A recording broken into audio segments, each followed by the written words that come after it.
السلام عليكم ومرحبا بكم. ان شاء الله تكونوا كامل بخير وعلى خير.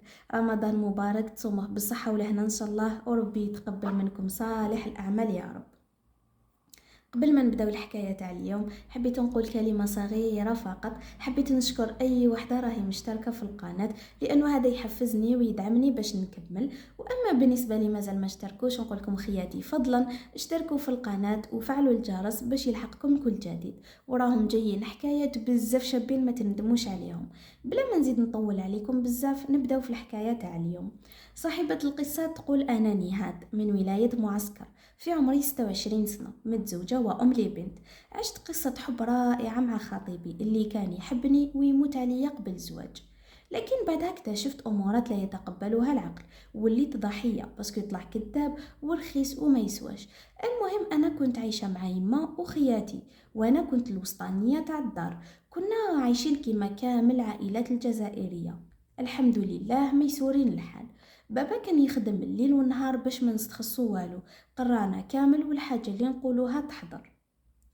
كان ينحيها من لحمه ويمدها لنا. المهم حنا نكونوا فرحانين.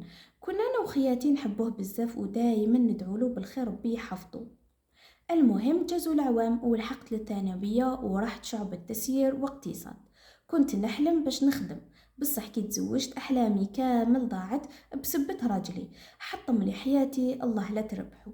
المهم كنت نحب نقرا والحمد لله كنت دايما نطلع من الأوائل. بعدها جوزت الباك وجبته بمعدل مليح، ثم بابا فرح بزاف، وللدوك مازال نتفكر كيفاه كان يبكي من الفرحة. كان بزاف حنين ويحبنا. راني نكتب في قصتي ونبكي، تالمو كنت في دارنا مفشة وما عندناش النفاق في الدار. اما كي تزوجت طحت مع ناس واعرين بزاف ويموتوا على المشاكل. المهم بعدها طلعت للجامعة وكنت بزاف فرحانة. سنة أولى جامعي جازت نورمال، وفي السنة الثانية تعرفت على حنوني. المهم في واحد النهار كان نهار مشمس وهايل الحال. ثم قلت لها لصاحبتي: خلينا اليوم نضربو طلع البحر، عندنا بزاف ما خرجناش. قالت لي خلاص نروحو. ثم رحنا والطريق كامل وحنا نضحكو. كانت صاحبتي بزاف تحب تضحك وزهوانية للطرف. بعدها هبطنا البحر وكان معمر بالغاشي، كان قريب الصيف. بعدها قعدنا في الشط نقصرو، وهكا شوية جا واحد الراجل، كان يبان كبير شوية في العمر، واحد 40 سنة هكاك. جا عندي وقال لي: معليش نهضر معاك. قلت له تفضل. قال لي: راكي عجبتني وراني ناوي الحلال معاك. ثم مد لي النميرو تاعو وراح. انا ما نكدبش عليكم، عجبني بزاف، كان ستيل. اما صاحبتي كي راحت طرطقت بالضحك وقالت لي: منه صح هذا يمد لك النميرو ليك، باين باللي كبير في العمر وزيد يبان مزوج، باسكو ضارب الحطة تاع عريس. وكانت غير تضحك.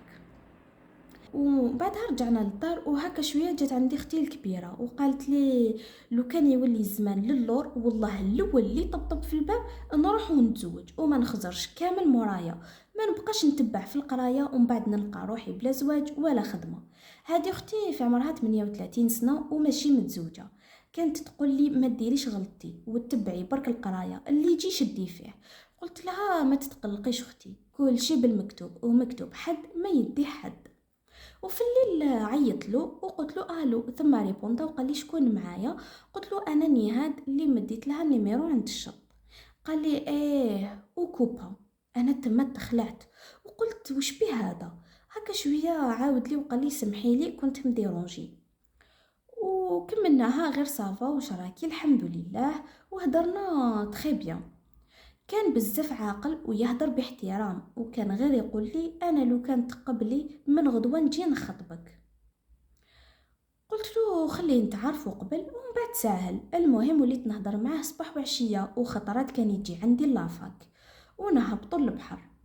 كانت صاحبتي كي تشوفني معاه تقول لي: نهاد منك صح تدي هذا، ما راكيش تشوفي شحال كبير عليك وما تتوالموش كامل. قلت لها: حنونتي شوفي في عقليته، هذا تحطيه على الجرح يبرى، وزيد هو طاح فيا وانا تاني طحت فيه، عشقته صراحة. المهم جبت معاه 3 سنين. اما في المدة هذه كي كان خطرت يهضر معايا كنت دايما نسمع صوت دراري صغار. كنت نسقسيه يقول لي: هادوما اولاد اختي، عندي اختي مطلقه وهو خرطي في خرطي، طلعوا ولادو وكيلو ربي. المهم كملت قرايتي وجا خطبني. بابا كان رافض وقال لي راه كبير عليك بزاف، بصح انا كنت مصرة باش نديه وقلت له يا اخي حياتي. ثم بابا زعف وقال لي كي عاد هكا دبري راسك. بعدها قال لي ما لازم نسقسي عليه. وانا كي سمعته يقول لها هكا خرجت نجري وقلت له ما تسقسيش عليه، راك شفتو وباين ناس ملاح وقلت لك باللي راني قابله به وهذه حياتي. قال لي انتي واقيلا هبلتي كيفاش ما نسقسيش عليه. المهم بابا زعف وحلف ما يزيد يهدر يدخل روحه. التم بابا زعف وحلف ما يزيد يدخل روحه وقال لي دبري راسك. جازوا شهرين وبعدها حنوني كان يقول لي انا نزيد شهر ونرفد راني مزروب. قلت له انا مازال ما وجدت ومازال ما جهزت ومازال ما شريت والو. كان غير يقول لي يا اخي دارك وحدك وزيد ما تجيبي والو معك، مور العرس نشري لك كلش. وكان غير يغرني بكلامه. ثم قلت لها اليما العرس على شهر ودرتهم في الضيق، ومساكن بداو يجهزوا لي لدرجه انه بابا سلف الدراهم باش دار لي العرس، ويا ريت ما عرست ما شفتو ما تلاقيت به. المهم درت عرس خفيف ودرتو غير في دارنا وهما ما داروا والو، تقول جنازة. جاو داوني وكي لحقت عندهم حطوني في كرسي وتقول ماشي عروسة، وكانوا زوج نساء غير يخزروا فيا قريب كلاوني بعينيهم. وبعدها جا راجلي وكان بزاف حنين معايا وكان غير يقول لي انتي هي الصح في هذه الدار.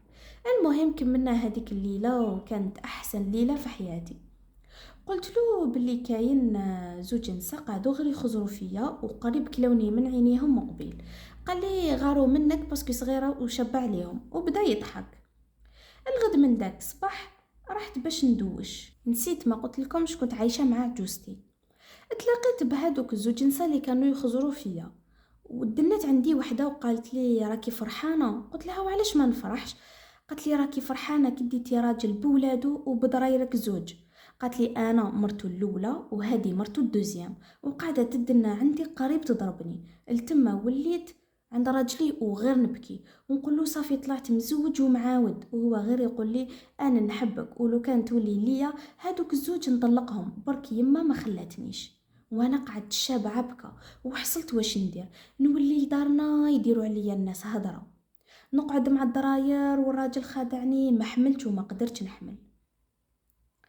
ثم قعدت في الشومبرا وغير نبكي وبعدها عيطت ليما وقلت لها ماما ما كان لها تجو اليوم باسكو هما مع وايدهم هكا. المهم ماليا ما جاوش وقعدت مع راجلي غير نداوس معاه. بعدها جات عجوزتي وفتحت الباب وقالت لي وعلاش راكي غير تبكي وزيد واش فيها واذا لقيتي دراير يا اخي ماشي جايبهم في الحرام. المهم قعدت تهدر برك وانا غير نبكي. جوزت يامات كحوله، زدنا يامات وعرفت بلي راني حامل. التما زادت تعقدت الامور ووليت نخمم برك في حياتي. وبعدها سمعوا ماليا بلي طلع مزوج وجا بابا وقالها ليما انا ما ندخلنيش فيها وما نسحقهاش تولي للدار. كي قلت لها نسقسي عليه ما حبتش ودوك تتحمل المسؤوليه وحدها. وصح تحملت الذل وحدي ودايما المشاكل في الدار والعياط. ندمت ندامة عمري ويا ريتني ما تزوجت به ما تلاقيت به. كل وحده قرات قصتي تديها عبره وقبل ما تقبل تتزوج من كاش واحد تقسي عليه مليح مليح وتاخذ دراهم مالها الا قالوا لها ما عجبناش. لهنا نكونوا لحقنا نهايه القصه. نتمنى تكون عجبتكم والى قصه اخرى ان شاء الله. صحه فطوركم.